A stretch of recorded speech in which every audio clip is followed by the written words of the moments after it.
넷플릭스 폭삭 속았수다 드라마를 몇 편 봤는데 이거 정말 재밌더라고요. 그러면서 지난날 살았던 삶들이 막 주마등처럼 지나가더라고. 참 저랬었는데 폭삭 속았수다라는 말이 뜻이 뭔지 아세요? 벌써 가르쳐 주시면 어떡해요. 제주방언인데 수고 많으셨습니다. 수고 많으셨습니다. 이런 뜻이래요. 춥고 배고프던 시절에 따뜻하게 살아가는 제주도 해녀들의 이야기로 이 드라마가 시작되더라고요. 주인공인 애순이의 엄마 광래도 해녀였어요. 첫 남편은 빚을만 잔뜩 남겨두고 죽었고, 두 번째 남편은 무기력하게 세월만 보내는 그런 사람이었어요. 하지만 사랑하는 딸 애순이를 위해서 엄마 광래는 쉴 새 없이 바닷속으로 들어갑니다. 1960년 3월이에요. 애순이가 학교 수업을 마치고 가방을 메고 엄마가 물질하는 바닷가에 왔어요. 엄마, 빨리 나와. 엄마, 그만 나와. 소리를 질러야 돼요. 다른 해녀들은 나와서 둘러앉아서 모닥불을 쬐면서 쉬면서 간식을 먹고 있는데 애순이 엄마 광래만 여전히 혼자 물속을 들락날락하면서 일을 하고 있어요. 한 푼이라도 더 벌기 위해서 물질하는 엄마의 모습을 바라보고 있던 애순이가 이런 시를 지었어요. 시의 제목은 개전복. 전복이 뭔지 아시죠? 전복. 허구한 날 전복. 태풍 와도 전복. 딸보다도 전복. 꼬르륵 들어가면 빨리나 나오지. 어째 까무룩 소식이 없어. 전복 못 봐 안 나오나. 숨이 딸려 안 나오나. 딸내미 속 다 타도록 내 어멍 속 태우는 고놈의 개전복. 전복 바라보는 백환, 내가 주고 어망 하루를 사고 싶네. 어떻습니까? 드라마에 나오는 이야기이지만 엄마가 딸이 엄마를 얼마나 생각하는지 조금 느껴지십니까? 엄마는 잠든 딸을 바라보면서 이렇게 넋두리를 해요. 왼수 중에 상왼수지. 이런 왼수가 또 있어. 나 아버지 엄만 빚잔치에 첫 사방은 병수발, 새 사방은 한량에 내 팔자가 지게꾼이라 지게꾼. 전부 다 지게 위에만 올라타는데 이 콩만한 게 자꾸 내 지게 위에서 내려와. 자꾸 지가 내 등짐을 같이 들겠대. 그러니 왼수지. 속을 제일 후벼파니 왼수지.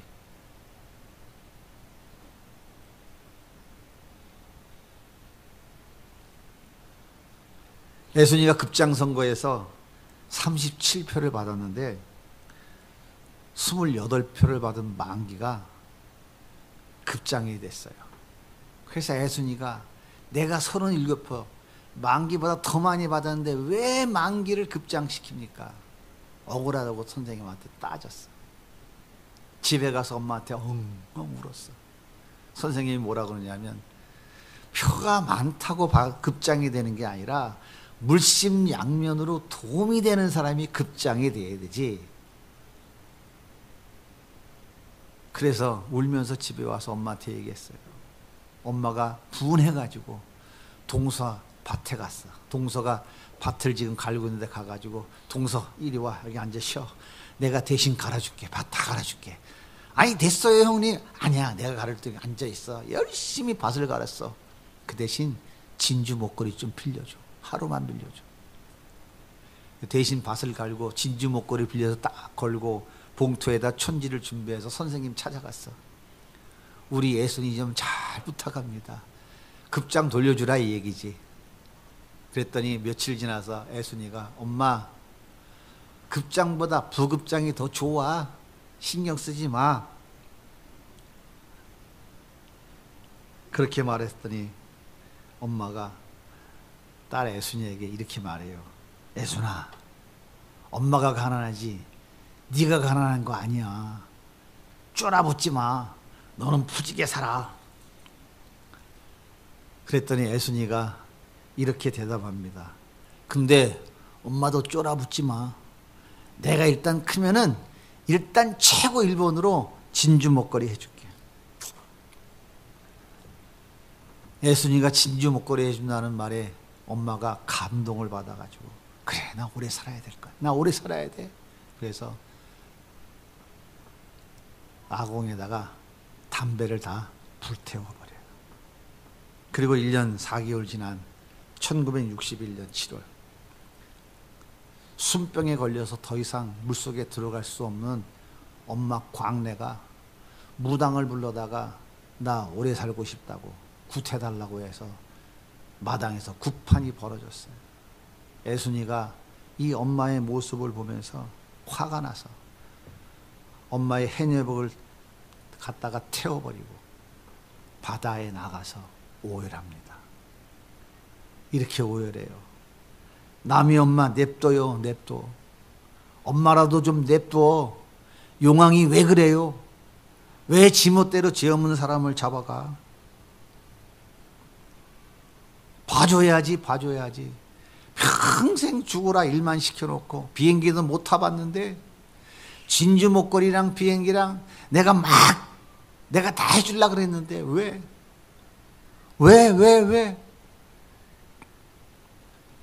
엄마는 마지막으로 딸에게 유언을 남깁니다. 예순아, 엄마들 죽거들랑 이 집 바로 나가. 작은아버지한테 가서 나 죽었어 해. 여기 있다 염씨들 식모되지 말고 이 집 나가. 알았지? 꼭 약속해. 든든한 기둥이었던 엄마는 10살짜리 큰딸에게 마지막 유언을 남기고 29년 짧은 생을 그렇게 마쳤습니다. 그리고 예순이는 엄마가 그랬던 것처럼 가정의 든든한 기둥이 되어 살아가면서 지난 시간 그림자였던 엄마, 나의 든든한 기둥이 되었던 엄마를 회상하면서 눈물을 닦아요.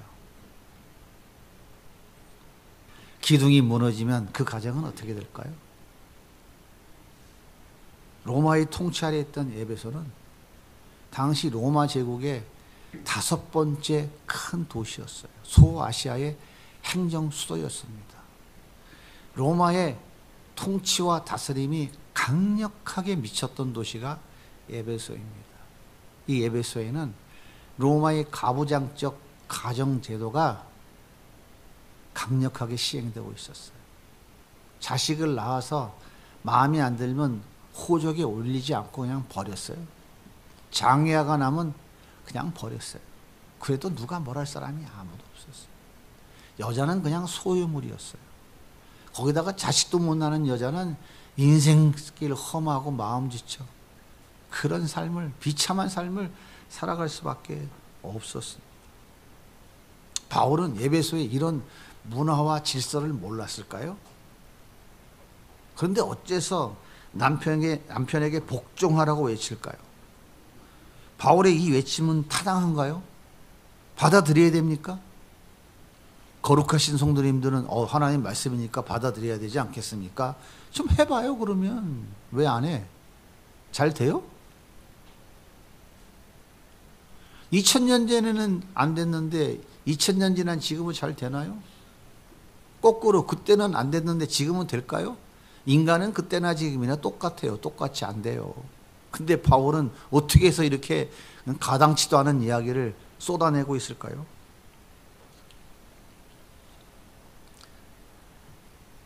하나님은 선악과 따먹으면 반드시 죽는다고 말씀하셨어요.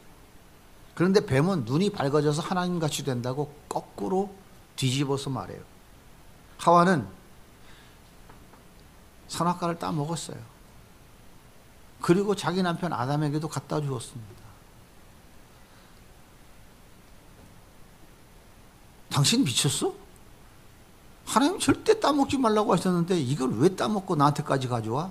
집어 던져 버려야 되지 않았을까요? 그런데 아담은 같이 먹었어요.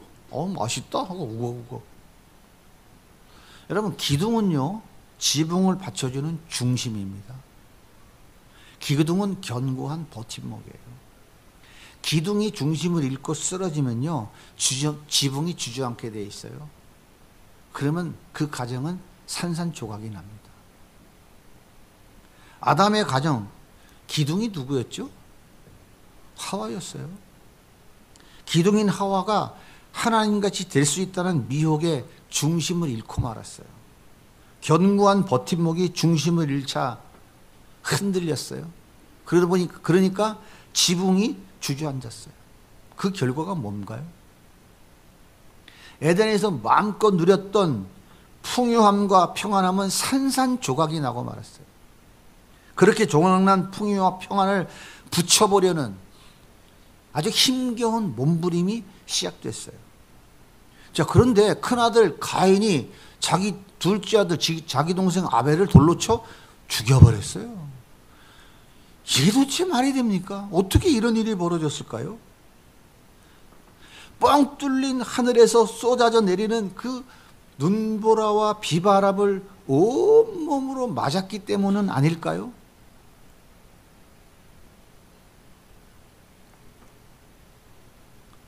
에베소에는 거대한 아담의 신전이 있었습니다. 아담의 신전 아담의 신이 어떻게 생겼나 한번 보세요.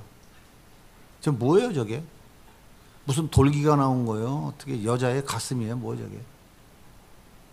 저게 아담의 신이에요.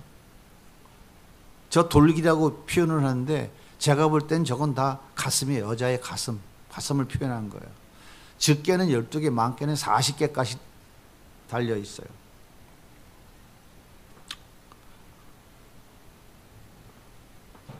무엇을 의미하는 걸까요? 저 가슴이 다산을 의미하죠. 다산을 의미하는 거예요. 목축과 농사로 삶을 살아가던 시대에 잘 먹고 잘 살려면, 풍요로운 삶을 살려면 가장 중요한 게 뭐냐면 노동력이 있어야 돼요. 부자들은 종들을 통해서 마음껏 농사할 수 있었지만 돈 없는 서민들은 노예가 없잖아요.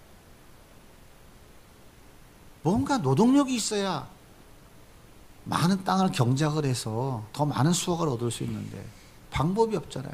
그 방법이 한 가지가 있죠. 그게 뭐예요? 자식을 많이 낳으면 돼요. 그런데 저 아담이가 자식을 많이 낳게 해주는 신이에요. 그러니까 자식을 많이 낳는다는 건 곧 뭘 의미하는 거예요? 풍요로운 삶을 보장해 주는 것이죠. 이 아담의 신은 그래서 풍요와 다산의 신이었습니다. 아주 절대적인 신이었죠. 소아시아에는 이런 아담이라고 하는 풍요와 다산의 신이 있었다면은 이름을 바꾼 똑같은 신 바알과 아세레는 가나안 땅에 있었다고요. 똑같은 신이었어요. 똑같은 신. 이름만 바꿨죠. 그런데 특별한 건 뭐냐면 이 아담의 신에게 제사하는 제사 방법이 바로 뭐냐면 여사제와 관계를 맺는 거예요. 이 에베소 아담의 신전에는 여사제가 자그마치 몇 명 있었냐면 3,000명 있었다고. 3,000명. 근데 이것은 불법이 아니고 합법이었어요. 한번 생각해 보세요. 아담의 신을 섬기는 게 얼마나 좋은 겁니까? 그죠? 자식 많이 낳게 해주죠.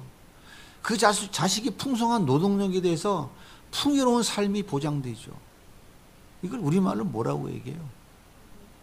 누이 좋고, 꼭 먹고 알 먹고, 누이 좋고 매부 좋고. 모르세요? 그 다음에 뭐죠?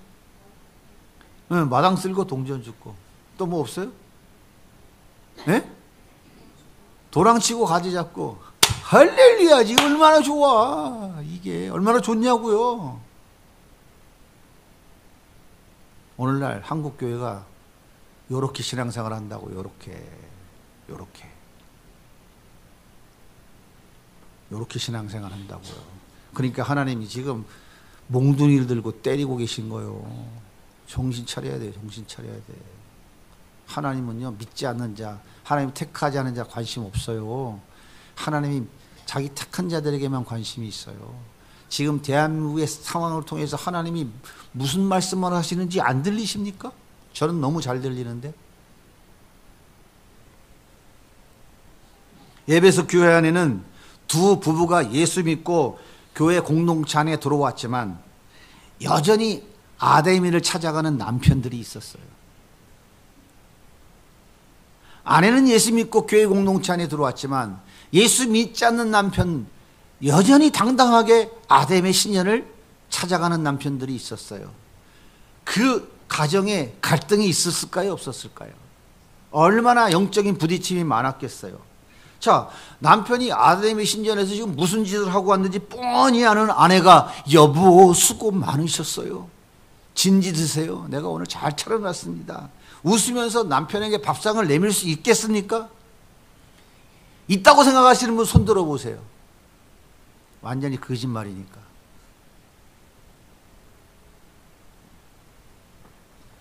이런 남편에게 복종할 수 있는 아내가 있겠냐고요. 그런데 어째서 아내들아 남편에게 복종하라고 외칠까요? 힘들고 어려워도 이 말씀에 순종하면 부귀영화 무병장수 만사형통의 복을 받아서 저 징글징글한 남편놈에게 복수할 수 있을 테니까 너 이 말씀 순종해라, 그런 뜻인가요? 그것이 아니라면 아내들아 남편에게 복종하라 의미가 뭘까요? 너는 기둥이야. 너는 버팀목이야. 네가 중심을 잃고 쓰러지면 모든 것이 산산조각이야. 그러니 기둥아 중심을 잃지 마라. 버팀목의 역할을 감당해라. 이 말씀하고 있는 거예요. 예수님이 교회를 그렇게 하셨잖아. 그 말씀하고 있는 거라고요. 기둥이 무너지면 모든 것이 산산조각이 납니다. 하지만 기둥이 버티면 지붕이 제 역할을 못한다 할지라도 그 가정은 무너지지 않아요. 제가 지난주에 임 전도사님한테 다음 주에는 전도사님 얘기 좀 할 테니까 해도 돼요 그랬더니 전도사님이 아무 말도 안 하더라고. 그래서 말을 안 했으니까 동의한 건 줄 알고 전도사님 얘기를 좀 하겠습니다. 우리 전도사님 참 대단하신 분이에요. 제가 표현은 잘 안 하지만 참 존경스러운 분이에요. 살아온 인생의 그 행로를 보면 정말 참 대단하다. 제가 참 칭찬합니다. 청년부 때 한 교회에서 한 청년을 만났어요. 결혼했어요. 그 청년은 목회자의 길을 작정하고 신학을 공부하고 있는 청년이었어요. 목회자가 되기 위해서 훈련을 받고 있는 그 시기니까 얼마나 어려웠겠어요. 모든 것이 부족했죠. 하지만 최선을 다해서 공부하는 남편 뒷바라지하고 두 아들을 양육했습니다. 남편은 음악을 좋아했어요. 나쁘게 좋게 얘기하면 하나님의 타고난 은사가 있어서 창영팀을 잘 섬기는 분이었지만 나쁘게 얘기하면은 굉장히 좀 날라리 위험이 있는 사람이죠. 어느 날 친구의 부탁을 받고 알바를 하게 됐어요. 알바. 기타통 메고 가서 노래 한번 해주는 거지. 힘드니까. 그럴 수 있잖아요. 다 누구나 그런 유혹을 받거든요. 근데 그것이 단초가 돼서 결국에는 목회자의 길을 접게 됐고 둘째 아들처럼 세상의 가치를 떠나고 말았어요. 두 아들 홀로 키우며 경제적 어려움, 환경적 어려움, 그리고 얼마나 배신감과 절망감이 밀려왔겠어요. 그때마다 견딜 수 없는 그 마음을 하나님 앞에 토로하면서 하나님께 기도했어요. 그리고 두 아들을 위해서 결단했습니다. 친정으로 돌아가자. 이게 얼마나 어려운 일이에요. 생각해 보세요. 동네 사람들이 얼마나 수군거렸겠어요. 시골에 결혼해서 딸이 남편 없이 아들 둘 데리고 친정에 살러 들어왔으니 동네에서 그게 참 사람이 그게 얼굴 들고 다닐 수 있겠습니까? 여러분 하실 수 있겠어요? 목사라는 놈이 내 딸을 저렇게 만들어? 하나님이 있다면 이렇게 할 수 있어? 나보러 교회 나가라고, 예수 믿으라고? 헛소리 하지 말라고. 그 친정 아버지의 그 분노에 찬 외침이 지금도 눈에 선합니다. 제가 그 친정 아버지 전도하려고 10년을 쫓아나왔으니까. 전도했을까요? 못했을까요? 했어요. 위암 걸려가지고 말기 이제 얼마 안 남았는데 끝까지 버티다가 이제 때가 되니까 입술 열더라고. 상처가 이렇게 아픈 거예요. 상처가 이렇게 무서운 거라고요. 비바람과 눈보라를 맞으면 다 이렇게 되는 거예요. 하지만 기둥은 흔들리지 않았고 버팀목은 쓰러지지 않았습니다. 할아버지와 할머니는 두 아들의 모든 것을 품어주는 따뜻한 지붕이 되었어요. 2020년 대한민국의 공식 이혼 건수가 10만 6,500건입니다. 2020년. 하루에 452개, 시간당 19개, 3분의 1개씩 대한민국 방방 곳곳에서 기둥이 무너지고 있어요. 지붕이 날아가고 있다고. 공식 통계에 잡히지 않는 것까지 계산하면 얼마나 더 많은 기둥이 무너지고 있을까요? 그러면 왜 기둥이 무너질까요? 예수 믿는다는 기둥이 어째서 이렇게 쉽게 막 쓰러지고 무너질까요? 가정은 하나님이 세우셨어요. 두 사람이 만나 결혼한 것도 하나님이 허락하지 않으면 불가능합니다. 어쩌다 우연히 뭐 길 가다 마주쳐서 만났다고요? 그거는 예수 믿지 않는 사람들이 하는 얘기고, 우리 예수 믿는 사람들은 하나님이 우리의 삶을 창세전에 선택해 놓으셨고 우리의 머리털까지도 세우시는 그분은 우리의 삶에, 믿는 자의 삶에 우연이 없어요. 그래서 예수님이 뭐라고 그래요? 하나님이 짝지어준 것을 사람이 나누지 말아라라고 얘기하고 계시는 거거든요. 마태복음 19장 6절에 그런즉 둘이 아니요 한 몸이니 그러므로 하나님이 짝지어 주신 것을 사람이 나누지 못할지니라 하시니라. 그런데 어째서 이 순간에도 3분의 1개씩 기둥이 무너지고 있을까요? 선악과 따먹고 자기가 하나님이 된 줄로 착각하고 살아가는 인간들은 모든 판단과 결정의 기준이 자기 자신이에요. 예수님이 아니라 인본주의 가치, 세속적 가치가 기준이에요. 그래서 결혼하기 전에는 최고의 좋은 배우자를 만난 줄 알았는데 신혼여행 가가지고 보니까 내가 속았어. 돌아오는 비행기 안에서 찢어져서 내려서 트렁크 들고 각자의 길로 가는 거예요. 왜? 내 가치 기준에 안 맞아. 내 판단 기준에 안 맞아. 그래서 범죄한 인간 중에 흔들리지 않는 기둥은 존재하지 않습니다. 우리 중에 누구라도 무너질 수 있고 무너져요. 겉모습은 견고하게 보여도 이미 무너지고 쓰러진 기둥이 거의 대부분입니다. 그게 인간이에요. 하지만 흔들리지 않는 기둥이 하나 있어요. 넘어지지 않는 견고한 버팀목이 하나 있어요. 그분이 바로 예수님입니다. 예수님은 하나님의 풍성함과 평안함이 산산조각난 이 세상에 오셨어요. 깨어진 조각 속에서 작은 행복이라도 얻어보려고 허우덩허우덩 거리다가 절망과 좌절 속에 짓눌려 버린 자들, 그들에게 기둥이 되어주고 버팀목이 되어주시기 위해서 이 땅에 오셨다고요. 그런데 사람들은 마국간에 태어난 예수는 우리의 기둥이 될 수 없다고 외면했어요.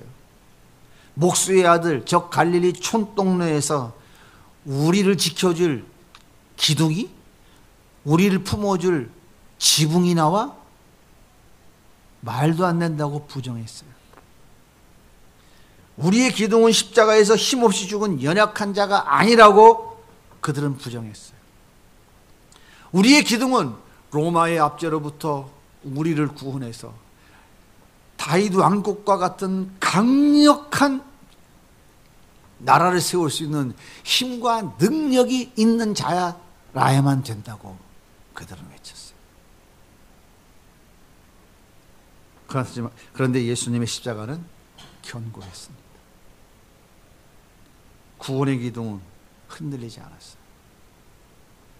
예수님은 견고한 기둥이 되셨고 하나님은 그 기둥 위에 지붕을 덮어주셨어요. 그래서 예수님이 뭐라고 하십니까? 수고하고 무거운 짐진 자들아 다 내게로 오라.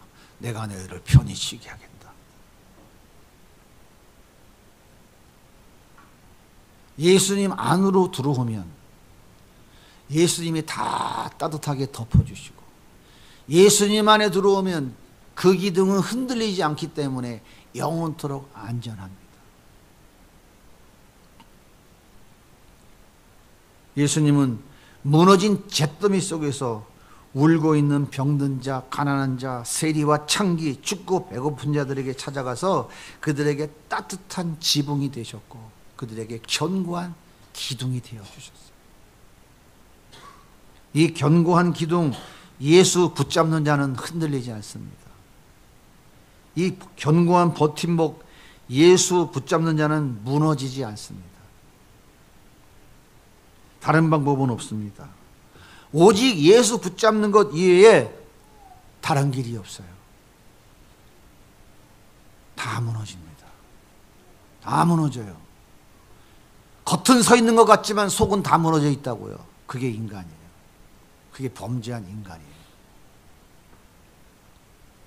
임준도사님은 제가 계속 지켜봤는데 예수님을 붙잡았어. 나에게 주신 기둥의 사명을 감당할 수 없게 나의 진정한 기둥이 되신 예수님을 붙잡으려고 정말 치열하게 몸부림치는 삶을 제가 옆에서 오랜 시간 봤어요. 기도원에 올라가 어린 두 아들을 발 앞에 눕혀놓고 하나님 앞에 눈물로 기도했어요. 하나님, 아들의 앞날을 인도해 주세요. 두 아들의 앞길을 책임져 주세요. 뻥 뚫린 하늘에서 쏟아지는 눈보라와 비바람을 나는 막아줄 힘이 없습니다. 예수님이 덮어주세요. 하루 이틀도 아니고 자그마치 20년이 넘는 세월을 그렇게 예수님 놓치지 않으려고 몸부림쳤어요. 30대 초반에 새파란 젊은 세대기.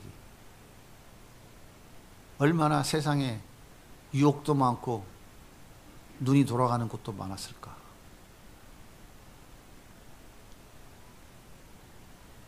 끝까지 기둥이신 예수님 붙잡았어요. 예수님은 두 아들의 기둥이 되셨고 모든 것을 덮어주는 지붕이 되셨어요. 그 정말 어렵고 힘든 환경 속에서 두 아들은 잘 성장했어요. 큰 아들은 서울의 좋은 대학 나와서 졸업하고 호주에 언어 연수 갔는데 하나님이 돈 많은 한국 기업 사업가, 성공한 사업가 딸내미를 딱 만나게 해주셨어. 그래서 결혼했잖아. 하나님이 그렇게 그 아들을 인도해 주셨어요. 이제 앞으로 어떻게 살아갈는지, 어떤 길을 갈는지 그들이 하나님께 기도하며 지금 준비해 가고 있을 거라고 생각해요. 작은 아들 형만이 교사의 사명을 감당하기 위해서 열심히 준비하고 있어요. 근데 말을 좀 잘 안 들어서 내가 야단도 좀 쳐. 그래서 제가 그랬어요. 형만아, 너 호주 가라. 네 형 밑에 가서 살아라. 거기 가서 속썩이지 말고 이 자식아. 거기 가면 편안하게 살 수 있잖아. 목사님 저 안 가요. 아, 왜 안 가? 저 엄마 저 책임져야 되잖아요. 제가 저 엄마한테 효도해야 돼요. 제가 엄마를 지킬 겁니다. 참, 근데 조받고 싶다가도 그 소리 하니까 또 기특하 하더라고 또. 그래 내가 마음속으로 그래 형만아 고맙다.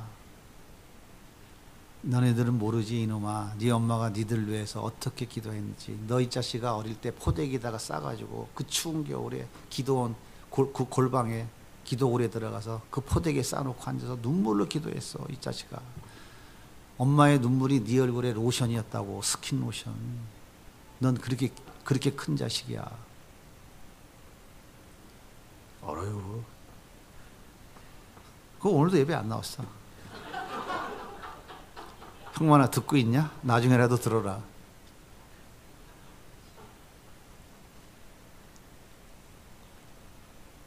그래도 참 고맙더라고요. 나는 엄마 모시고 살겠다고. 형은 호주에서 살지만 나는 엄마 옆에 지키겠다고. 고맙잖아요. 요즘 그런 애들이 어디 있어요? 그게 고맙잖아요. 얼마나 감사해요. 만약 예수님이 붙잡지 않았다면 이 가정 어떻게 됐을까요? 제가 장담컨대 100% 풍지박산 났어요. 100%.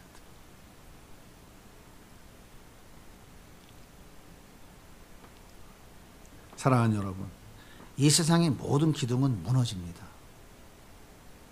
기둥이 무너지면 비바람과 폭풍우를 온몸으로 받아야 돼요.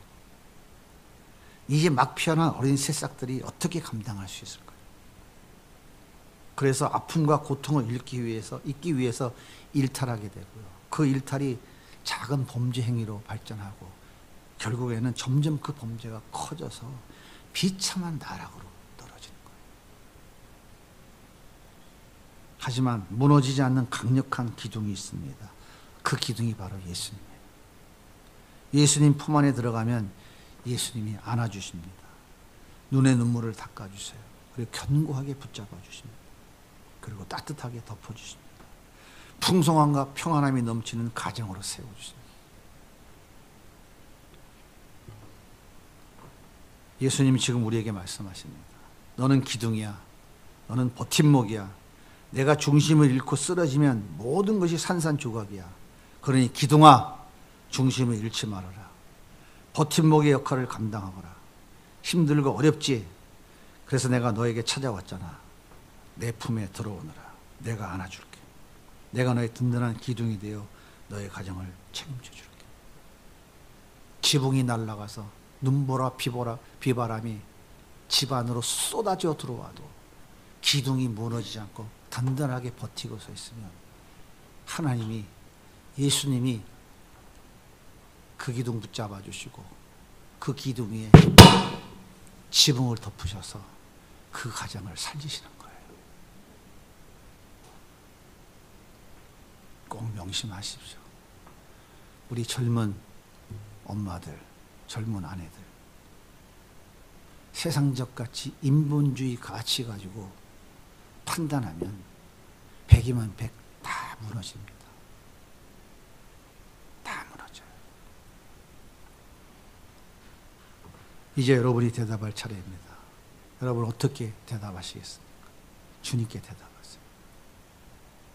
예수 붙잡고 든든한 기둥이신 예수님 붙잡고 끝까지 버팀목이 되시겠습니까? 중심이 되시겠습니까? 아니면 포기하고 두 손을 드시겠습니까? 예수님 꼭 붙잡고 행복한 가정 이루어 가시기를 예수님의 이름으로 축복합니다.